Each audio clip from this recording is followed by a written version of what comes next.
format is going to be basically identical. We're going to bring up panelists. If you can hold your questions till the end. If you have a question for individual panelists, we'll bring them back up. You can ask questions at that time. We're going to go ahead and get started today with Mayor Cole Stanley. Thank you, sir. Hey, good afternoon, team. Welcome to the members of our community, the media, and everybody else that's here listening in.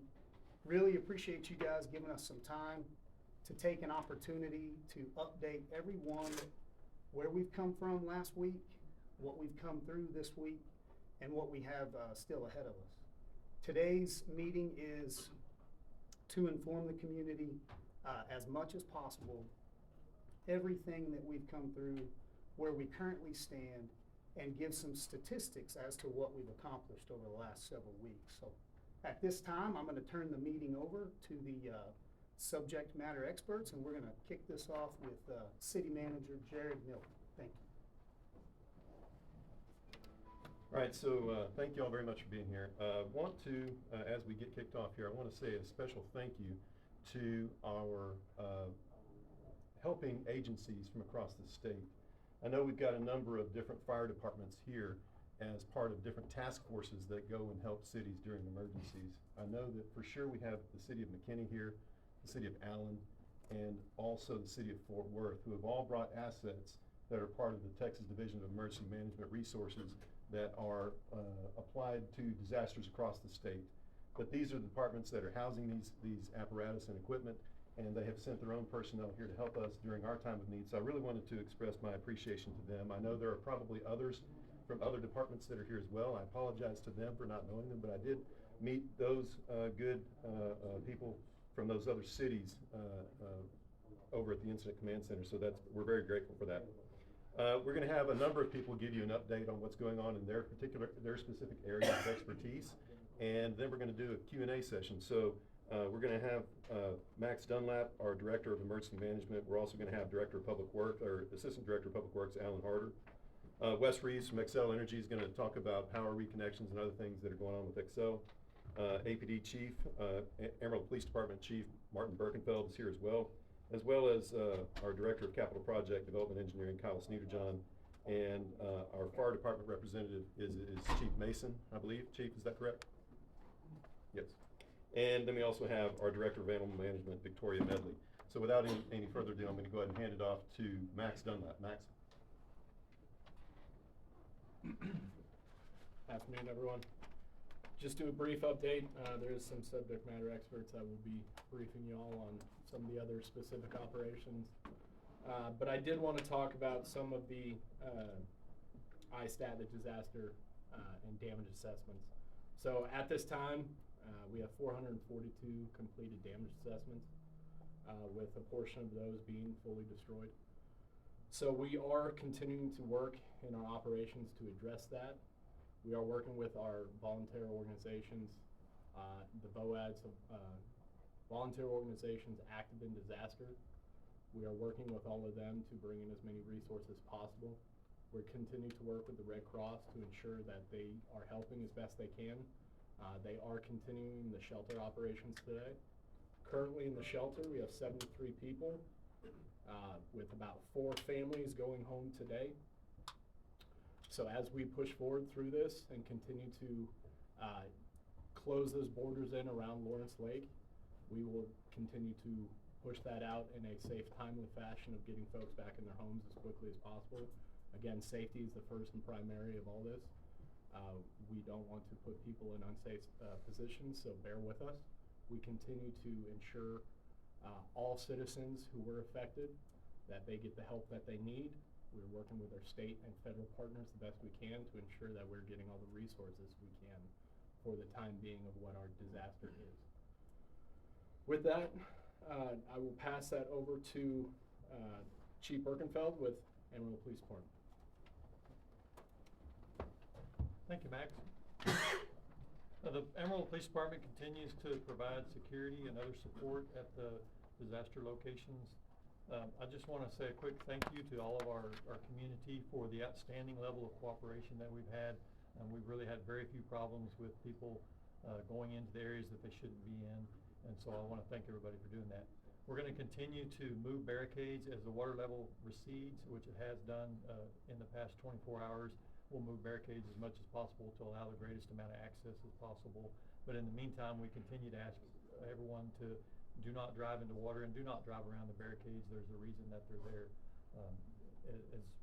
As we've seen over the last few days, there's a lot of underwater hazards that are still unidentified. So please cooperate with that. The police department continues to maintain a presence at the command center. We do have the ability to help folks if there's medication needs, for example. A person up until 3 o'clock today can go to the Home Depot. We'll have police officers, firefighters available to help escort folks if they have an emergency that they need to get some supplies. So we ask that you check in there and we can help get that done. We've done that numerous times over the last few days, help folks get urgent supplies that they need. And so there is a way to get access in there. We have large trucks that we can bring folks in to a safe route, help make sure they get in there and get back out. So with that, I'm going to turn it over to Deputy Chief Mason from the Amarillo Fire Department.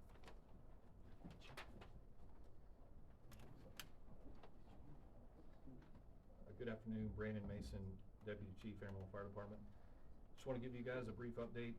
We've got 327 rescues that have been completed through this time, 98 pets, and 113 retrievals. As you can imagine, during the course of this time, most of our focus is being transitioned to the retrieval side more so than the rescue, based on everything that's happened so far. Mr. Miller alluded to the outside resources that we've got here in town. I can go through a brief list of those. Strike Team 115 consists of Porter, North County, Stafford, Essex, New Waverly, Timber Lakes, and South County. The Strike Team 117, that's going to be McKinney, Bonham, Allen, Groesbeck, Fort Worth, and McKinney. As you can imagine, during this time, the outpouring from the community has been immense. We've got the community partners like United that have allowed us to keep our command unit on scene and run operations out of there, even at the disruption to their business. But again, these folks have had a great outpouring to support our efforts. Thank you all.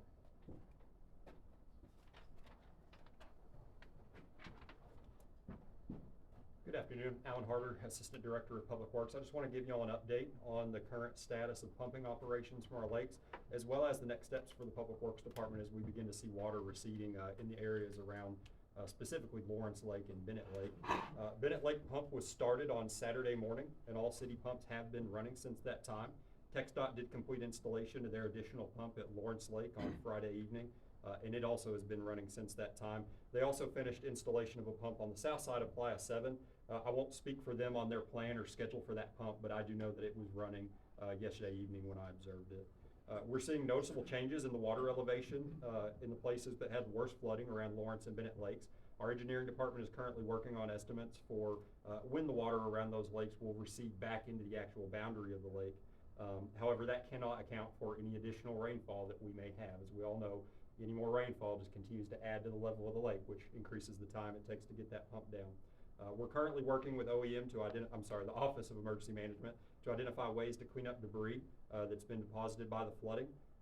And I just wanted to say one more thing. As residents are beginning to take flood damaged items out of their homes, I wanted to remind them that they can contact the Solid Waste Department at 378-6813 to schedule a curbside collection where those items will be collected and disposed of. Thanks.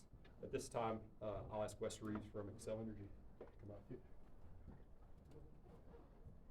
Good afternoon. I've updated most of you earlier today or last evening, but we've got really good news about the power situation in Lawrence Park, and all but 169 customers have had their power restored, and that happened over the weekend. And so I'll explain a little bit about what they've been doing. Of course, I mentioned Friday that we would be going out with inspectors to look at the neighborhoods and the blocks, and we had some terrific cooperation from the City of Amarillo and all the agencies involved, and we worked together on this to identify customers we could bring on Saturday and again on Sunday.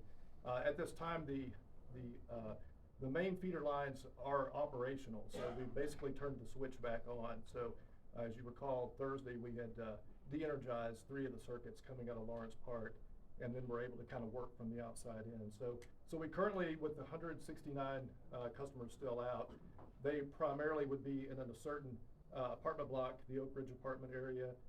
So all eyes remain on those folks there and their needs. We'll continue working with the city and the authorities to make sure, as we are able to bring on more power, that it's safe.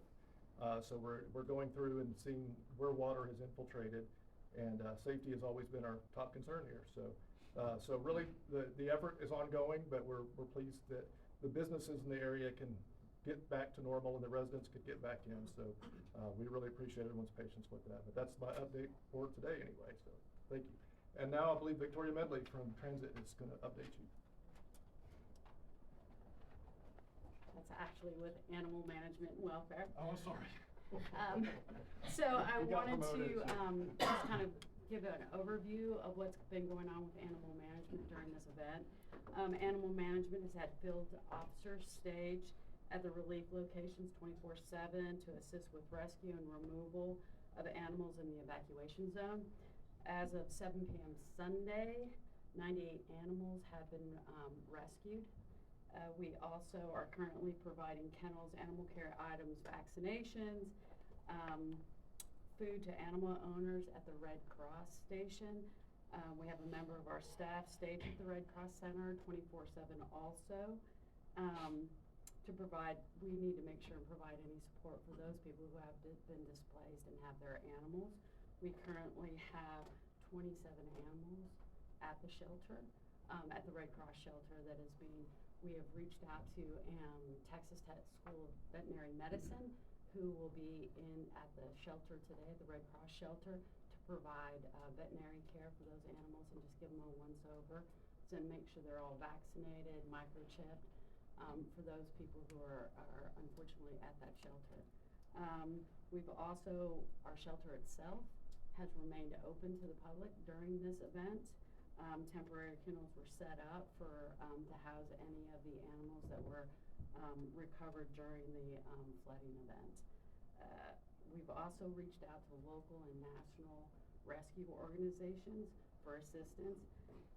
We did see an increase during the actual event, and the AMW facility and staff there has provided care for 357 animals during the event. So I just really want to thank the community. They've reached out. We've gotten donations. It's been really hard on the animals and their owners. And so the staff from the Red Cross, Public Health, and to our field officers who are there 24/7, just want to appreciate and know that they're out there, and that's going to be a little bit longer experience for everyone involved.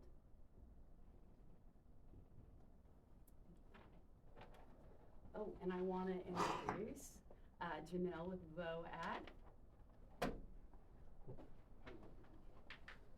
Hello. We officially closed down the Multi-Agency Resource Center at 7 o'clock Friday evening. We will be doing an assessment as the week continues and people return to their home to determine if another one is needed. But at this time, we have set up a disaster fast track with all of our agencies' information through 211. There's information in there for any citizen that was affected by the flooding, for things such as transportation, as you're looking for temporary transportation and getting things back to normal. We also have replacement of clothing and household goods, possible rehousing if that is needed, food, if you're needing food, or replacement of your SNAP benefits. We also have many organizations we're still working with as people return to their homes that are ready to be boots on the ground and help you come in and clean.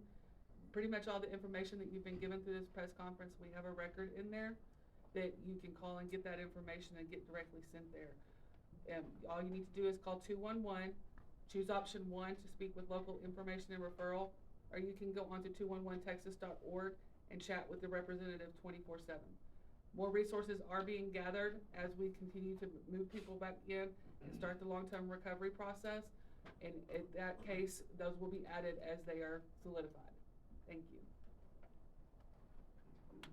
All right, we're going to bring our panelists back out. If you have any questions for an individual panel member, now is the time. We'll bring them all back out.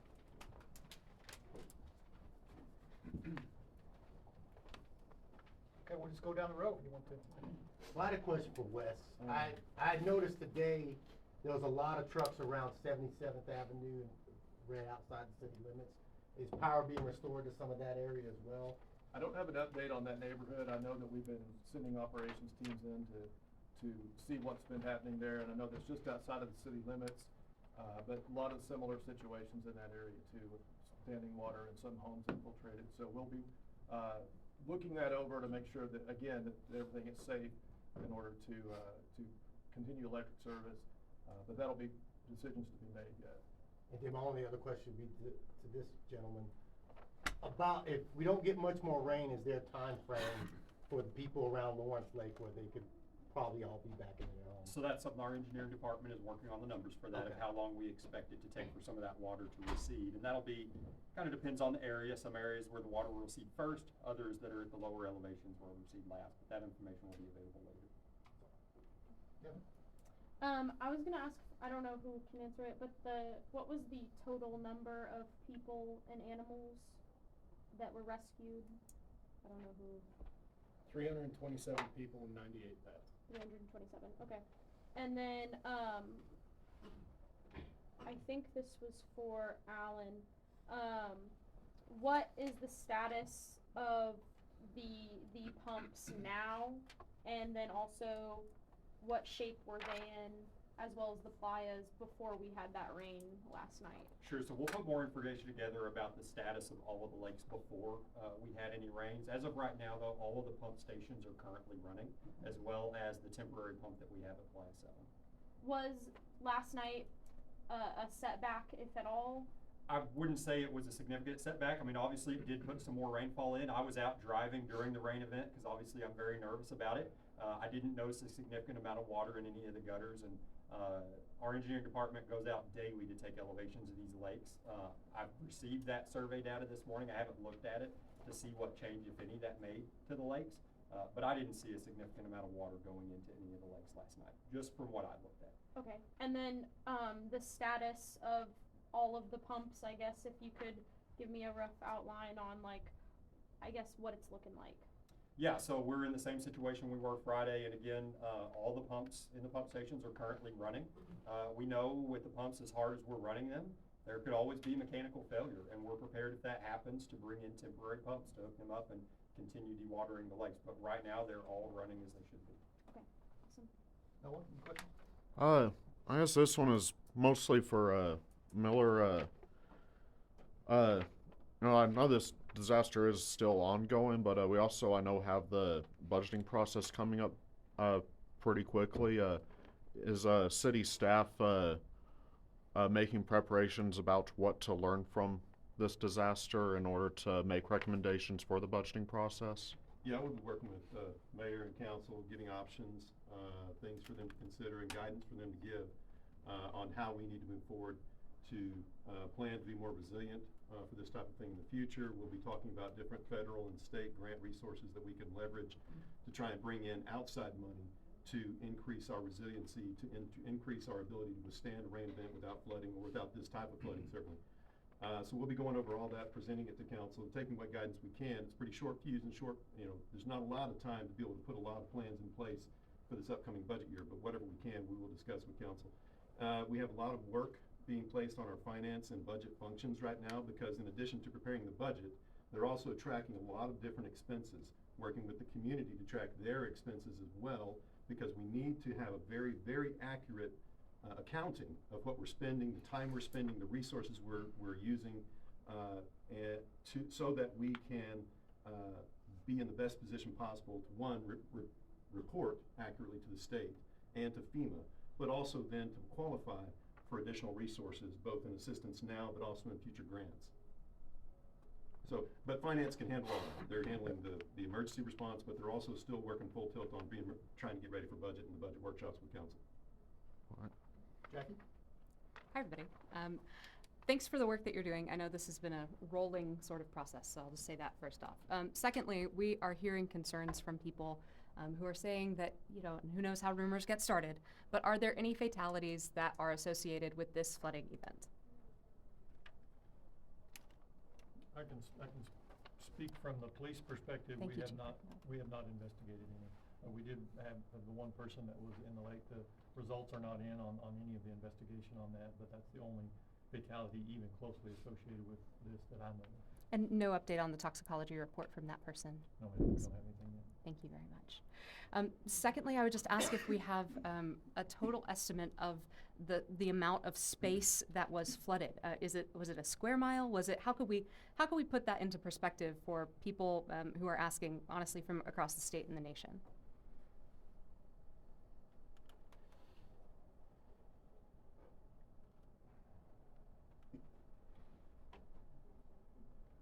Most, in new developments in the city, most grids are laid out on a mile grid system. Right. So if we're thinking from I-40 to 28 or Mockingbird, from Georgia to Western, that's about a mile. So it was quite a large area that was initially affected. So roughly a mile in that area, and then 77th and around that area, maybe a little less, or? I'm sorry to ask you to do math No. live. I know this is not. Got a little bit of sleep, but it is slightly less in the 77th area. I don't have the exact number on that one, but that area is slightly less, but just as much affected. I'd like to also ask about our trash efforts. That's something that I think a lot of people have noticed that has been washed up. A lot of trash around the playas, a lot of trash in the neighborhoods. What is the plan moving forward with that? I know, Mayor Stanley, you've asked some community groups to pitch in and to help out with that. What's the plan for the cleanup? Sure, I can speak to that one. So we had a meeting last Friday with a group of volunteers. Terrific meeting. Keep Amarillo Clean showed up. We had some Rotary Club volunteers that represent Boy Scouts of America, other Rotaries that are out there. We had a gentleman that represents the athletic community in different teams and sports. So we have several different people that are willing to get involved. And what we've come up with is the safest place for us to start is Meta Park. And so this coming Saturday, 9 a.m., we're hoping to be done around 12. We'll meet a group of volunteers over there at 9th and Wallace, right there at the north end of the park. We'll start there. The city will provide gloves, bags, grabbers, and we will just take an army of people down through that ravine all the way back past the lake area and up into the field if we need to. But we feel like this is an opportunity with these elevated floodwaters, bringing all of that trash up to the surface. Hopefully the wind will start blowing here and drying this out with some heat, but it'll push everything to the north side of some of these lakes. And then I'm believing that staff is gonna handle most everything that would be a hazard, so we're not asking any community members to go get around T-Anchor or Lawrence Lake. But then our next one would be next Saturday, not this coming Saturday, but the following Saturday, we'll go do McDonald Lake, and that one will be a heavy lift. So we're going to try to target different groups of volunteers, not the same ones every time. But then our goal would be to start an initiative that starts with these different lakes, and then to try to keep something that is a keep it clean Amarillo, and allow us to focus on other areas of our population where we can take volunteers and keep it plugged in. So maybe in the next 3-4 weeks, we can have those groups going out to different lakes, and we'll trust that you guys will help us get the word out that people can volunteer and help on those various weekends. Yes, ma'am. So we will, through our communications department, continue to put out flyers. We'll also put social up, and then we'll just target different communities that we feel like are willing to help, and we'll give them the ask. We've already had a few sponsors step up to, sponsor some water and coffee on Saturday morning for our volunteers, and then it'll just be a team effort. The more of us we get out there, the faster we'll finish. So my goal would be to just keep marching every Saturday along the way. We'll have a few holidays there that will kind of throw us off, but by the end of summer, I think we can make it all the way around town. Thank you, Mayor Stanley. My last question, and I'll say that I promise, because I know I'm the one who's asking all of these. But with our water situation, I know that we do get a lot of our municipal water from Lake Meredith. And I know much of the runoff is going there from all our area, not just here in the city, but other areas of the High Plains that has been flooded. What's our long-term plan to deal with that and to make sure that our water is safe for people to drink, and how are we planning to handle that? Thank you, Floyd, for stepping up. Floyd Hartman, Assistant City Manager. So yes, it is a blessing for Lake Meredith to be rising. as far as water supply for over 500,000 people, including Lubbock. That is a positive outcome with the rains, and it continues to be. So over recent history, Lake Meredith is above those recent highs, not historical highs, but the recent highs, and it continues to fill. And as we see rain in the watershed, you'll see that. But it has multiple benefits. The chloride situation, as you probably have heard in other meetings, it'll lower those chlorides with the mix, hopefully, and so it can extend for decades the ability of the lake to provide water. As you remember, through 2012 and 11, 13, the lake went to historic lows. And so if you looked at the history of the lake, that occurred over decades. So this will put us back in a position for looking at a decade plus of water from the lake. Now that won't eliminate our need to supply that water through mixing to get those chlorides down and the wells that we have. Any other part of your question that I didn't answer? But you feel like we're prepared to do that and to deal with the runoff from all of these various areas that is Oh, going yeah. into the lake? The runoff is typical runoff that you would see under these scenarios. The Lake Meredith doesn't fill unless there's a flood. We don't see that in normal rainfalls that would.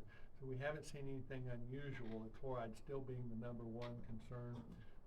Nothing unusual out of that. Thank you very much. Thank you all. Mitchell? Yeah, I had a question for Mayor Stanley. I know we're not completely through this yet, but so far, what's your reaction to the response to this disaster? How do you think that response has gone? So let me brag for just a second on our best response yet. And I don't know that our community fully realizes how difficult and heavy a lift this is, but our partner Excel, along with our building safety department, has put in a tremendous effort of working hand in hand, not only with each other, but with our community members. So these are property owners, property owners and residents that their power was de-energized. And so we've had to go through and not only look at, is it safe to turn the power back on because of the water, but what other issues do we have there from a construction aspect? And so that's one area that we really could have gotten hung up where if we weren't working together, we wouldn't have had the efficiency of getting this power turned back on. We would have had a lot of upset residents and citizens that were frustrated once the water receded. So very, very pleased up to this point with our building safety department. Chief Inspector on Electrical over there is a guy named Van Dryden. And I don't know how many hours he's put in, but he's been hands-on the whole time. And also Chief Schultz. The other thing that I've seen is we've seen a really good, it's reactive still because you can't be proactive in a lot of these situations, but all of the partners across the state of Texas and us marshaling everybody together and having an incident command center that's functioned well, Red Cross, to be able to relocate all of these people. If you've ever tried to move your grandmother, you realize just moving one person that may not really want to leave can be difficult. For us to relocate over 350 quickly and safely says a lot to who we have on the team and the ability that we have within the city of Amarillo. Okay, and then another question that was asked a little bit further down the road earlier is, how you might address these issues in the upcoming budget. I know the Vision 2045 is currently underway. Is this something that may be considered in that plan process? And this is for either one of you, I guess, who's involved in that. So I won't speak to 2045. We could let our city manager speak to that. But then from where we stand as elected representatives, we need to go backwards. And so we've spent the last 3 weeks getting updated and educated on not only how many pumps we have, but where they go first, where they go next, how efficient the system is, where the deficiencies are in it. And then we need to study what previous councils have proposed that maybe we as citizens didn't fund, or that staff hasn't had the funding to do. And so right now we have an opportunity to go back. We do need to do a full evaluation. We need to see where we've been, what worked and what didn't. And then I think we need to take a look at what could be done better. Some of this is just Mother Nature, and I definitely am not an engineer. I'm not going to tell you at what floodplain level we are at, but we're not at the 100-year floodplain anymore.